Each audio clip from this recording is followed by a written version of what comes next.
So it's a common child's declaration: "Liar, liar, pants on fire." And not sure I've actually ever seen it happen, but being caught in a lie is definitely a certain type of embarrassment and a burning sensation of shame, and maybe that's the origins of the expression.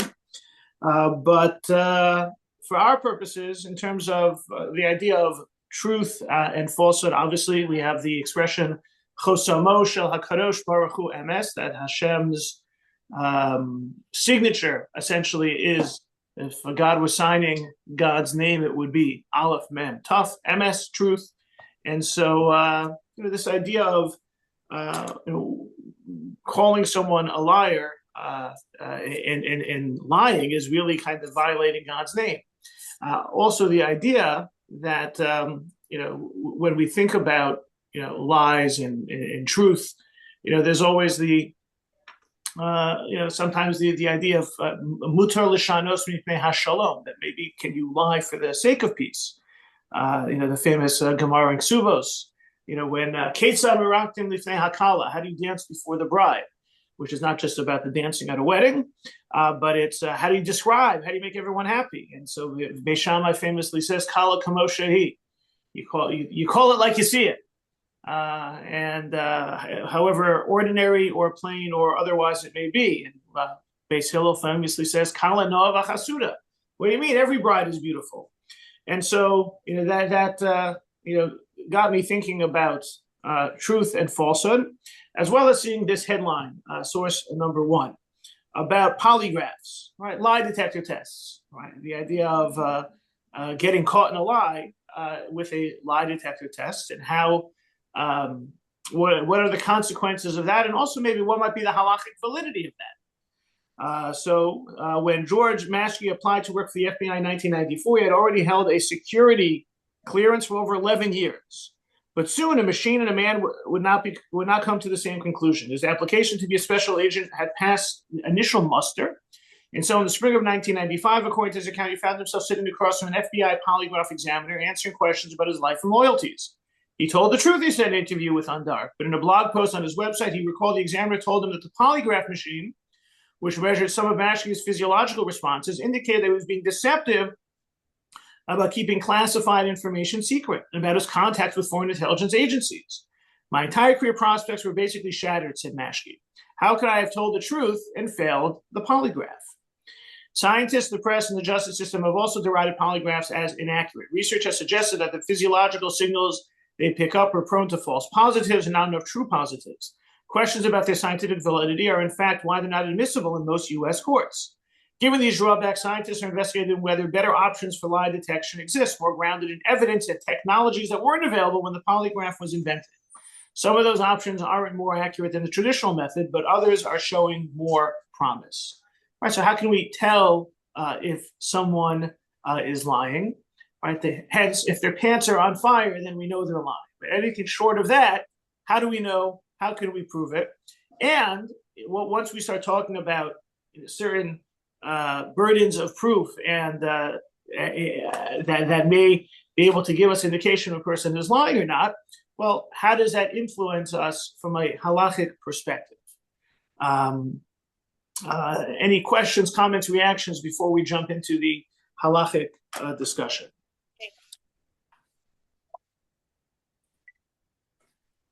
Wrong phone. So, so you have, certain sense. I'm in the rabbi's class now. Do you swear to tell the truth, the whole truth, and nothing but the truth? Is generally we utilize this idea of holding a person to their word. Certainly, the idea of an oath to try and keep people to the straight and narrow. But that's only as strong as their willingness to tell the truth. At the same time, we do have a certain standard of proof from a halachic perspective, the idea of two witnesses, assuming, and we know that in order for the witnesses to be believed, there's usually a whole drisha v'chakira.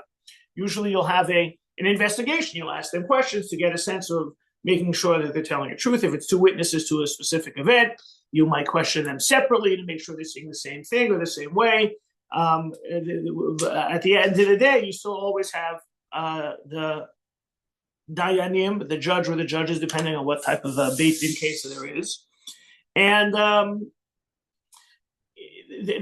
there's also that the Gemara in Shavuos and source number 2 mentions this. There is sometimes a version of the giggle test, right? And that if a person feels that something is off, then that has to influence the ability to proceed. So the Gemara in Shavuos says, from where is it derived that if the judge knows that the proceedings are fraudulent, he should not say to himself, oh, the witnesses have testified, I'll decide the case based on their testimony, and the responsibility will be all about the witnesses. The Torah says, distance yourself from falsehood. Midvar sheker tirchak. Right? If there's smoke, there's fire. If you really feel that there's something wrong here, that the witnesses are wrong, they talk this idea, this concept of where there's a suspicion that the judge has, you have to act on it. You can't say, well, I have 2 witnesses, the testimony seems to check out. They took the oath, they're swearing to tell the truth, the whole truth, nothing but the truth. But something is fishy, I'm just going to lie to the witnesses. There is a certain judicial discretion that should be taken. Midvar sheker tirchak. Now, the Sefer HaChinuch notes that when the Torah is talking about telling the truth, it doesn't say tell the truth. It says, and it doesn't say do not lie. It says distance yourself from falsehood. Source number 3, the root of this mitzvah is well known. Falsehood is abominable and corrupt in the eyes of all. There's nothing more abhorrent than it. Desolation and curse is found in the home of those who love falsehood. For this reason, the Torah cautions us to distance ourselves exceedingly from falsehood, as it is written, distance yourself from falsehood. In stating the mitzvah, the Torah uses the word distance as a verb, which is not due regarding any other mitzvah, to indicate the disgusting nature of falsehood. The idea that we don't say distance yourself from tray food, we say don't eat it. Right? We don't say, distance yourself from Shabbos violation, we say don't do it. Here we use the term distance to recognize that there is a exceedingly terrible stain that's connected to falsehood.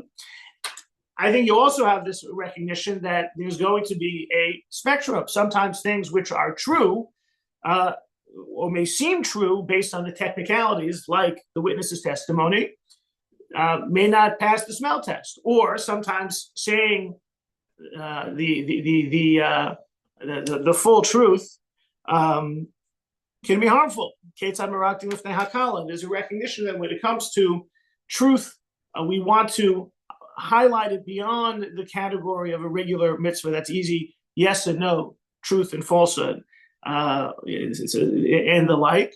We don't say don't lie, because sometimes you'll have to lie. We don't say tell the truth, because if someone says I'm telling the truth, sometimes you're not going to believe them. There is going to be this recognition that the truth and falsehood are not just words or not just facts, but there's a value attached as well. It's a value proposition that isn't always as quantifiable as other mitzvahs. Someone may be saying, I'm telling the truth, but it's not the truth. And sometimes telling the truth can cause more harm, and therefore, midvar sheker tirchak, and not don't lie and speak the truth. So this precedent of, call it some form of judicial discretion, opens up the question of what happens when there are external measures that may determine whether someone is telling the truth or not. There are all, in general, how is the polygraph working? There are certain physiological responses that can sometimes be measured, right? Often if someone is said, confronted with a challenge and they lie, their heartbeat will go faster. In a certain sense, that's part of what the polygraph machine is about. So you don't need a polygraph machine. All you need is your hand on someone's heart to get a sense of whether they're elevated stress or not, which could be they're just stressed, or it could be because they're lying. Polygraph machines have been designed and programmed to monitor these things more with greater sensitivity. Also, you ask a series of questions which are more the control questions, so you get a sense of when they're telling the truth and when they deviate and the like. So, what about those types of responses that can be measured, quantified, observed, that may indicate if someone is not telling the truth. When the Gemara in Shavuos talks about a judge who is suspicious, does the judge have to be suspicious? Are there certain measurable indications of lying that would change the two seemingly kosher witnesses from being kosher witnesses? It may change the status of the situation being adjudicated at hand.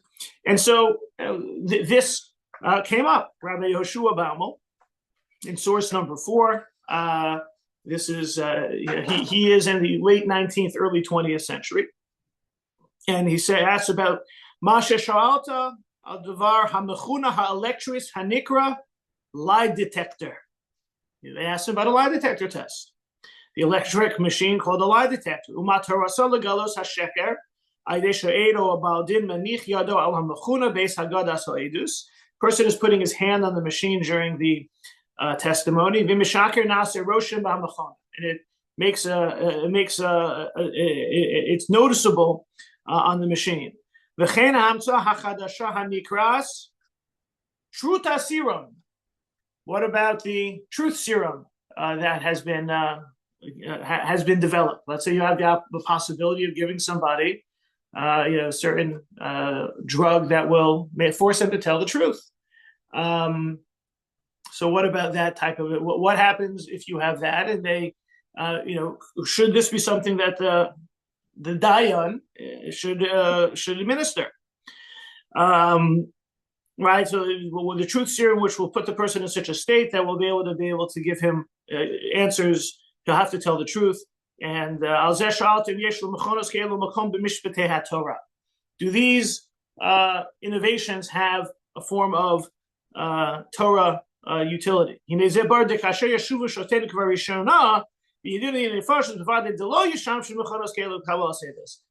when Mashiach comes and we have our judges back that we pray for every day, we will of course not need this. But what about now? We live in an imperfect world. Can we introduce these products? So then we have a translation from some of that source. If they accepted the testimony about the judges in a din merumeh, so the din merumeh was what we talked about in the Gemara Shavuos, that there's the potential of ramaus, potential of lying. So the judge is already on alert for falsehood. So if you have a situation and you're concerned about the reliability of the witnesses already, they seem to be telling the truth, but you have reason to suspect them. The Gemara doesn't tell us why you suspect them, but you do suspect them.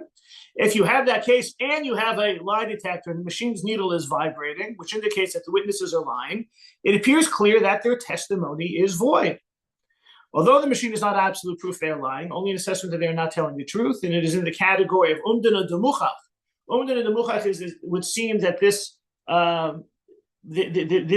indication is one that can be relied upon. The idea that you've taken 10 people and given them lie detector tests, and you've studied the results and asked them afterwards if they're lying, and they back up the results, something like that, to prove that this is a valid indication.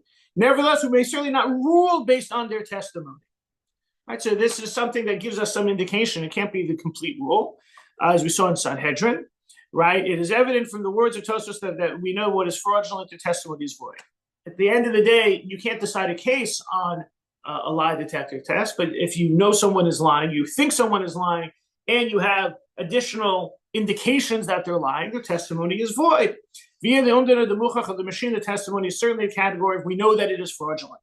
So we certainly not rule based on the witnesses, and this is clear.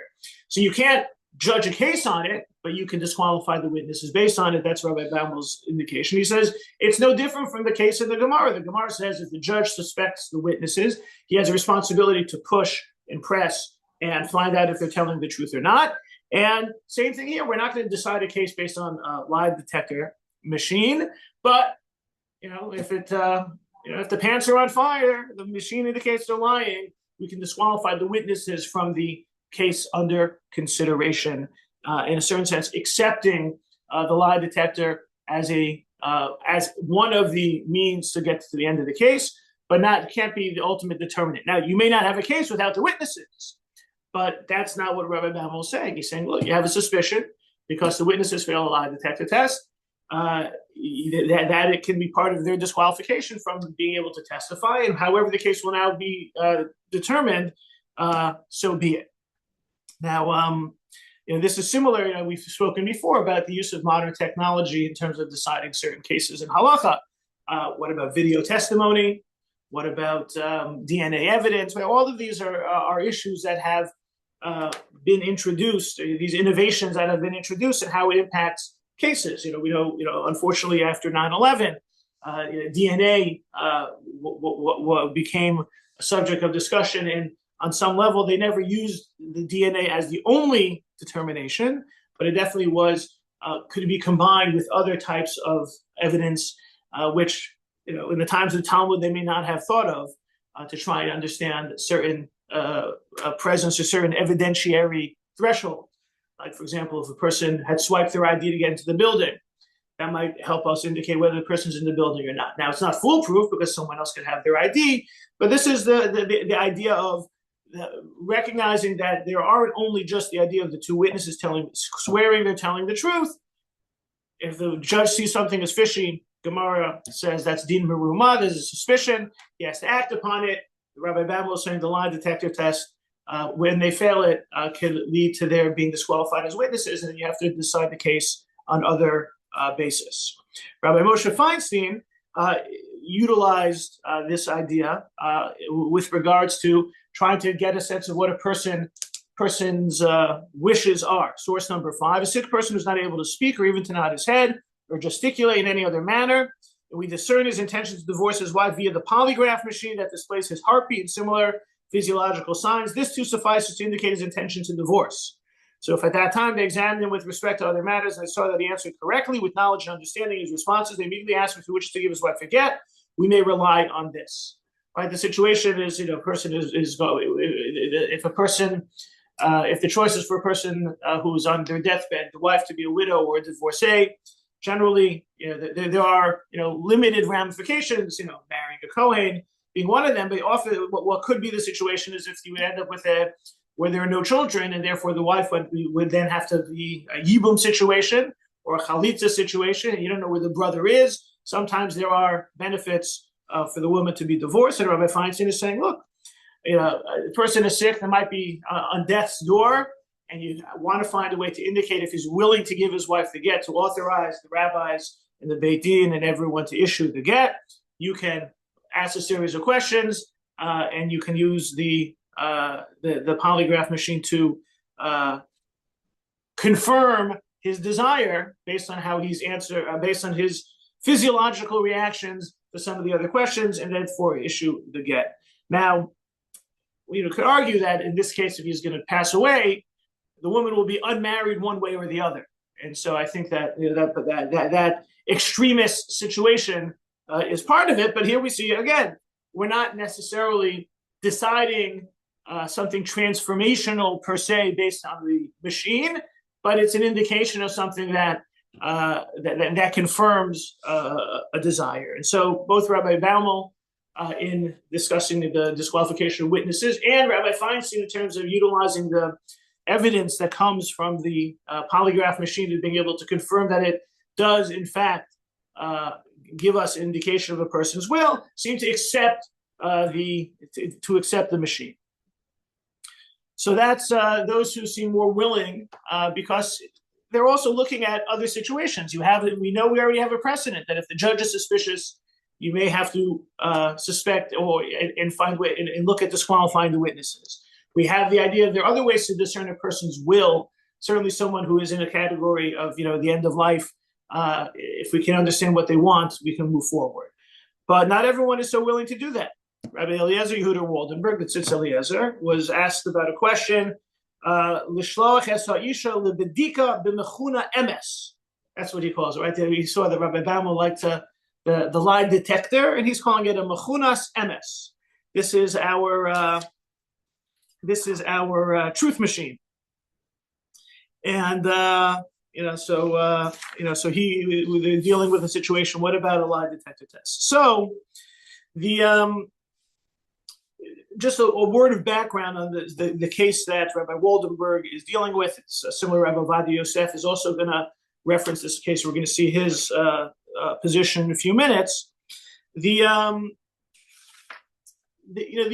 were cases where these were divorce cases, and these, and we're going to see that in divorce cases, the Beis Din has various issues to consider, right? Sometimes in a divorce case, the husband wants a divorce. Sometimes the wife wants a divorce. We know that a get has to be authorized by the husband, but when a couple turns to a Beit Din for a get, one or the other may have a claim, and that claim may be denied by the other side.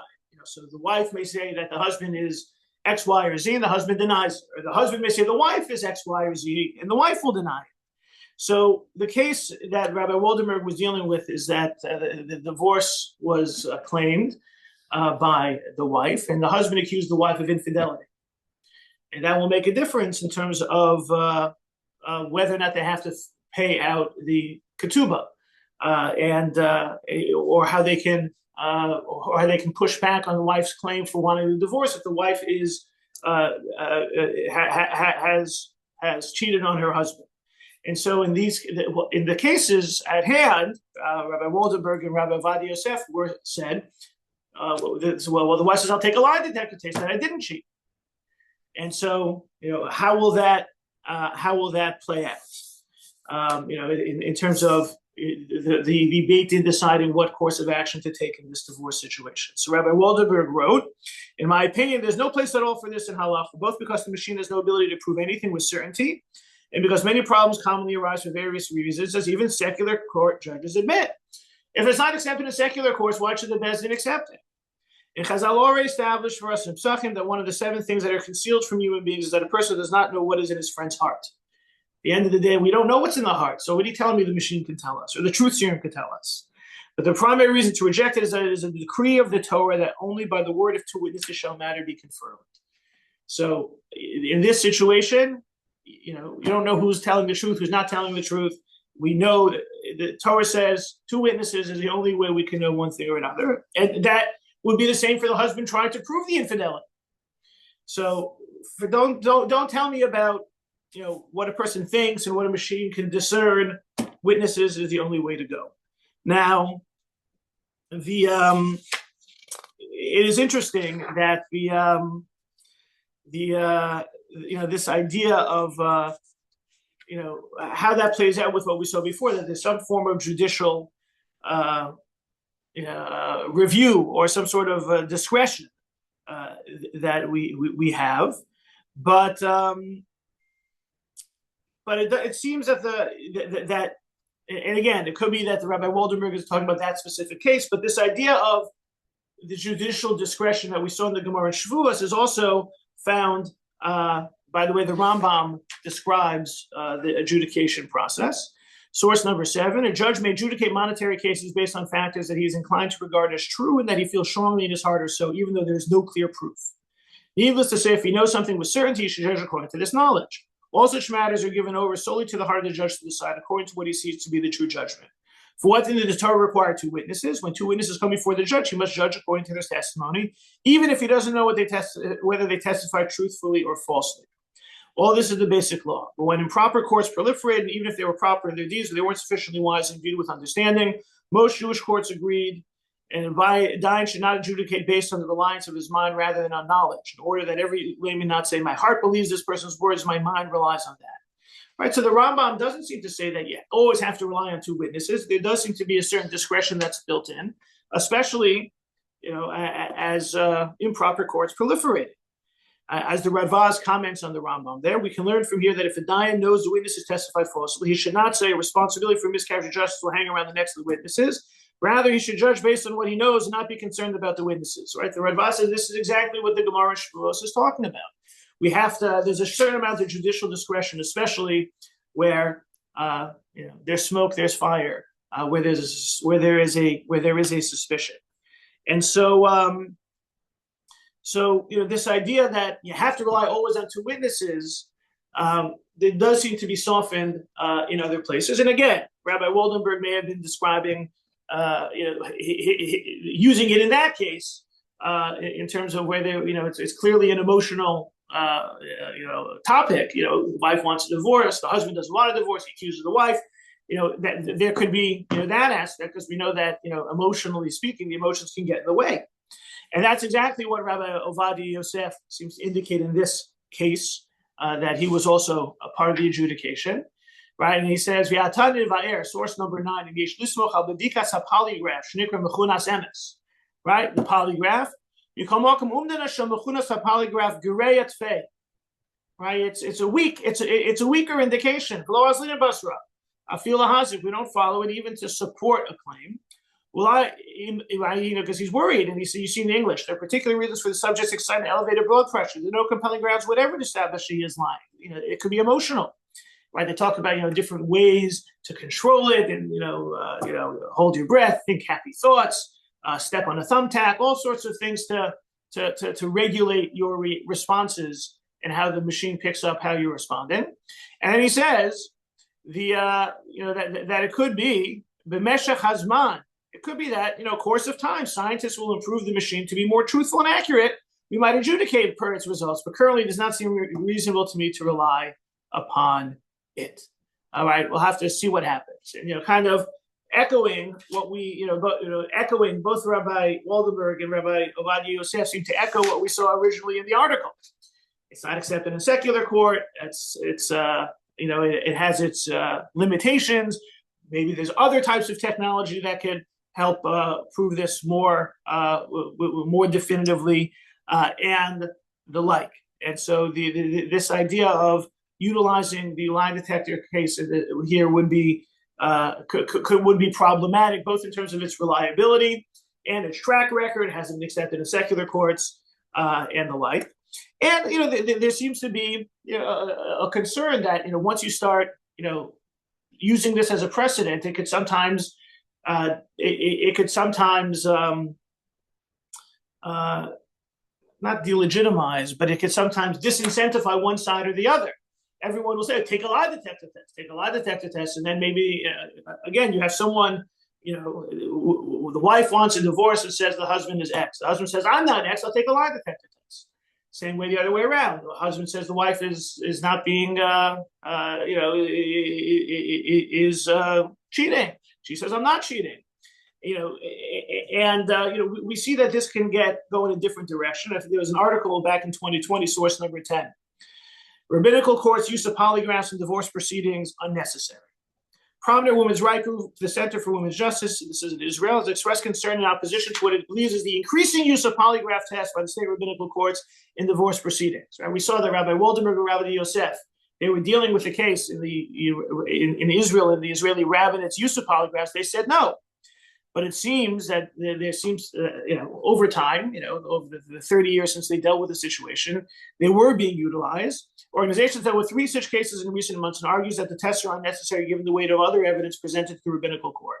Polygraph tests are not admissible in Israel's criminal courts as evidence, although they are admissible under certain conditions in civil cases. Jewish law itself does not consider such tests to be valid evidence. Right? That kind of summarizing, what we've seen. And it goes into some of the cases. Some of the cases involved, one of the cases was an accusation of infidelity. A lie detector test was taken. I didn't cheat.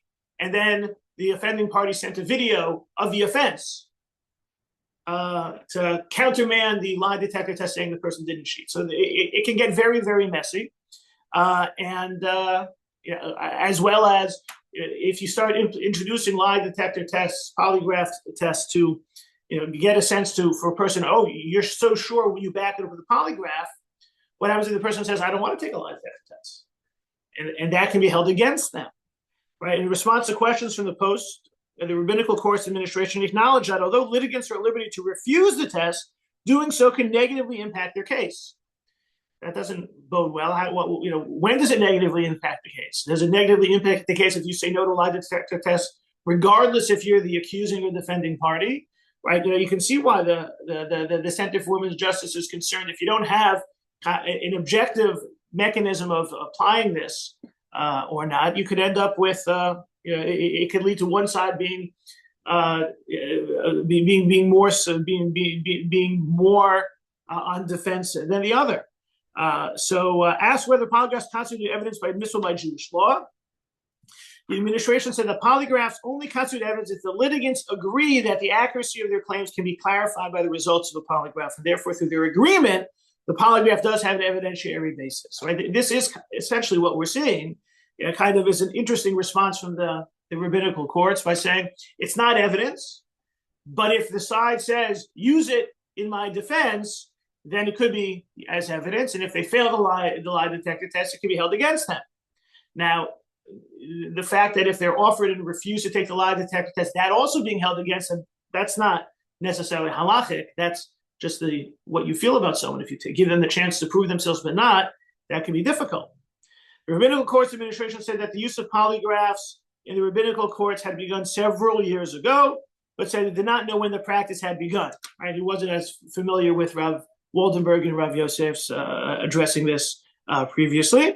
It also had no records as to how many times rabbinical courts have requested litigants undergo polygraph tests. Right, so this is not something that's very much part and parcel of the standard situation. And it seems that some of these cases, especially the ones that the Center for Women's Justice was getting behind, seem to be somewhat of a random determination. Oh, we'll take a lie detector case in this case, but not in this case. And it seemed that the cases do have the possibility of going off the rails when one side or the other is accusing. I'll take a test, pass the test, fail the test, take the test. I don't want to take the test.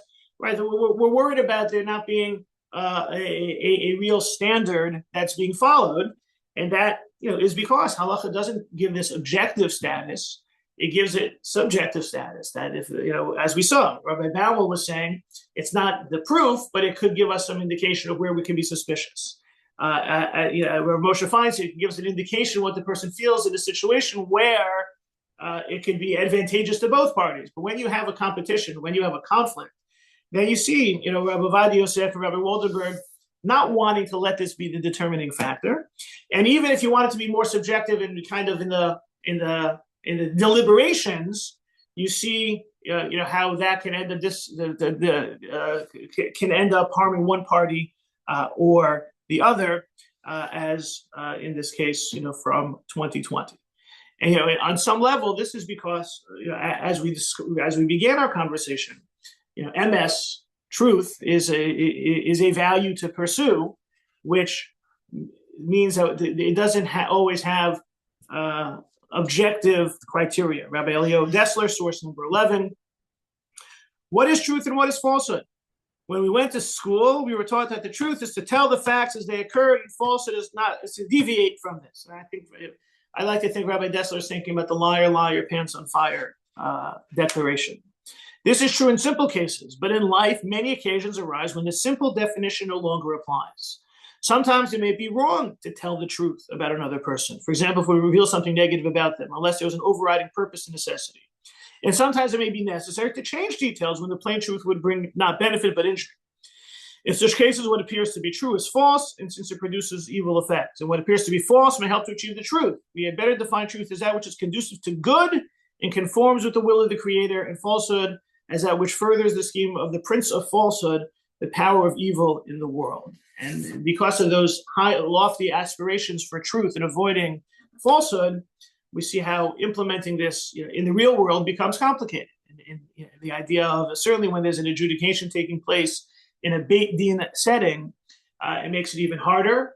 And because there you're trying to be aspirational, but there's also the need for tachlis in getting to a result. And you can see why at times this is difficult. And similar to what we have mentioned in previous situations, often the Beit Din tries to find a compromise rather than going to strict justice, which would require taking an oath, which, by the way, we don't have oaths administered in Beit Din anymore. But the idea of trying to find a compromise, finding a way to everyone to agree so as not to necessarily force ourselves into this strict categories, because we're recognizing that there's an aspiration here as well. And I think that is part and parcel of why we're not saying lie detectors, yes, lie detectors, no. We're trying to aspire for a resolution in the best possible way, getting as close as possible to the signing of God's signature MS on whatever the situation is at hand. So some thoughts to consider as we seek truth in our world. And then happy to take any questions, comments, or reactions.